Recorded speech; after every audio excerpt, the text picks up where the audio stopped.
Hey everybody, we are DeFi TV. And today we're going to talk about 8 categories of things to bring and not to bring to Thailand. Check it out.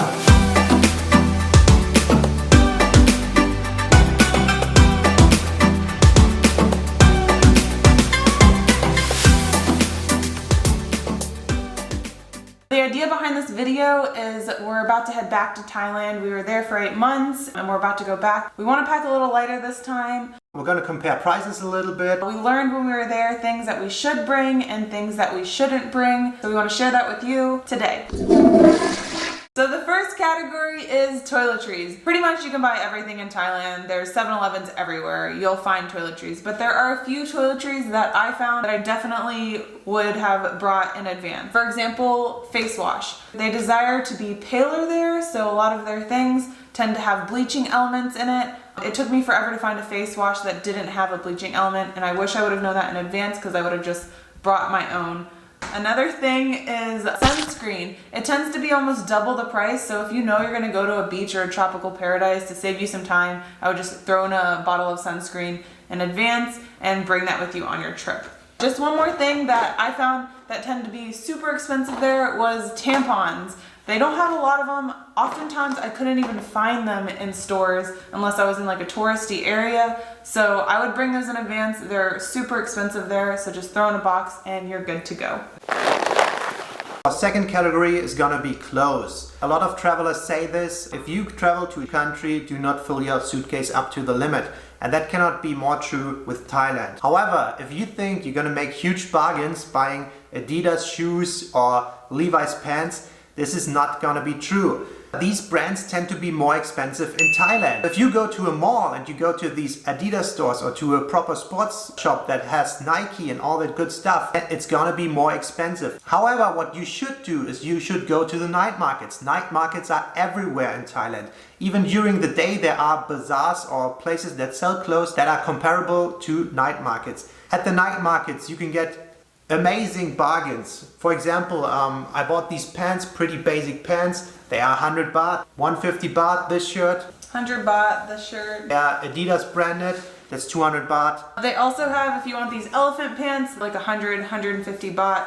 One thing that was more expensive, I noticed, any name brand products. So these are Crocs. I live in them. I love them. You can get sandals for like $3 there, 100 baht. But these are imported. They were $50 in Thailand because of the import tax that they have, a really high import tax. And I could get it in the US for $15. If you have specific shoes or specific like clothing products that you want, just bring them and then buy the rest of it there. Another thing, awesome, I love them. Cheap sunglasses. They have sunglasses for 100 baht everywhere, all different kinds. Of course they're knockoffs, but the nice thing about that is you don't have to be that careful with them.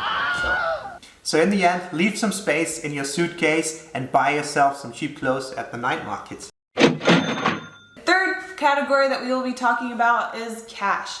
Our major point of advice is get a card, a debit card, a credit card with no ATM or foreign transaction fees. That'll save you a ton of money. Whether you're withdrawing from an ATM, it's like 250 baht every withdrawal, or you're paying with your credit card at a store, there will be a fee. Cash is king in Thailand. Most people will prefer cash. Whether you're going to a night market or a restaurant or just the store, a lot of them prefer cash and they will ask you if you have cash instead of a card. You can use your credit card or debit card at like a grocery store or some of the big malls, that's fine. But just to let you know, they don't use a credit card like we do in the States to swipe, swipe, swipe. I get this question a lot, whether you should bring a lot of cash with you. There are places where you can exchange your money all over the place, whether it's the airport or malls or outside in the town.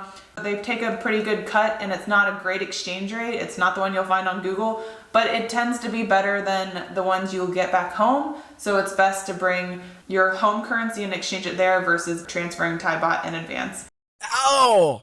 So our fourth point we're going to talk about is medicine and drugs. Overall, you don't have to be nervous. Thailand has an awesome hospital and pharmacy network. The hospitals are pretty much up to date. They have good equipment. They have very good doctors that take care of you. They have pharmacies everywhere. And it's a lot easier to get most of the drugs in Thailand than it is at home, because for a lot of things in Thailand you do not need a prescription. Also, everything you get in the pharmacies is way cheaper than back home. Back home in the US, you would need a prescription for like thyroid medication, high blood pressure medication, or maybe birth control. They have that all at the local pharmacies there available. You can buy it there. It's cheaper there. Birth control, if you have a specific dosage of progesterone or hormones, I would check to see if it's available in Thailand in advance, because I know they have only specific ones in Asia that's not always offered in the US, and vice versa. Like any prescription medication, check to see if it's available, check to see if you need it, and then kind of go from there.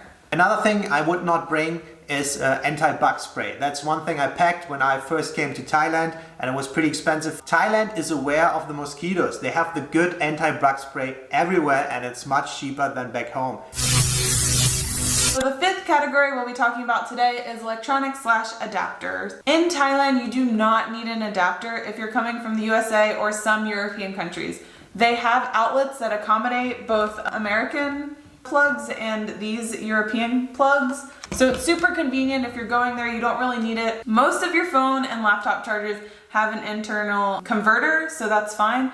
But if you're coming from the US, we use 110 volts. In Thailand, it's 200 plus volts. So you will need a converter if you're bringing like a hair dryer or anything that requires that voltage, just to let you know. I will say that if you're traveling outside of Thailand, at least to Kuala Lumpur, we know that we needed an adapter for that. Just FYI, look that up in advance. But in Thailand, you do not need an adapter. I quickly want to talk about buying electronics in Thailand. So I was hoping that in Thailand you can get good bargains for electronics. That is usually not the case. If you look up stuff that has a name on it, if it's a new Samsung phone, if it's a Canon camera, anything like that, is either gonna be the same price or more expensive than back home. Buying expensive electronics is not a good deal in Thailand. However, what you can get is GoPro. I bought a couple of GoPro accessories there. These are of course knockoffs of the real ones. They have it at the night markets and everywhere. And if you negotiate with the salespeople, it's gonna be a very good deal. We bought this little Bluetooth speaker and I looked it up again, JBL. It was more expensive than back home. So if you plan on buying electronics in Thailand, it might not be the best idea. Don't count on getting any awesome deals there. So our next point is gonna be documents. Thailand is a pretty bureaucratic country. It's very important to have the right documents with you at all times. If you want to go to Thailand, riding a scooter, renting a car, it's an awesome idea if you're up for it. What you really need to bring is a driver's license, and you will need an international driver's license. I found that out being stopped by cops. I did not bring my driver's license. I just brought my German driver's license, which is not enough. Before you go, you have to apply for an international driver's license. This international driver's license is only valid with your normal driver's license combined. You have to carry both of them with you at all times. There are a lot of checkpoints in Thailand where they pull people over, and especially people who seem to be tourists. Another one that's important is if you intend to work in Thailand, you will need a background check, a police clearance. And that has to be in English language. So if you come from another country like me, I'm from Germany, you need to have it translated by an official institution first. Bring that if you intend to work. So when you move around in Thailand, you need to be able to identify yourself at all times.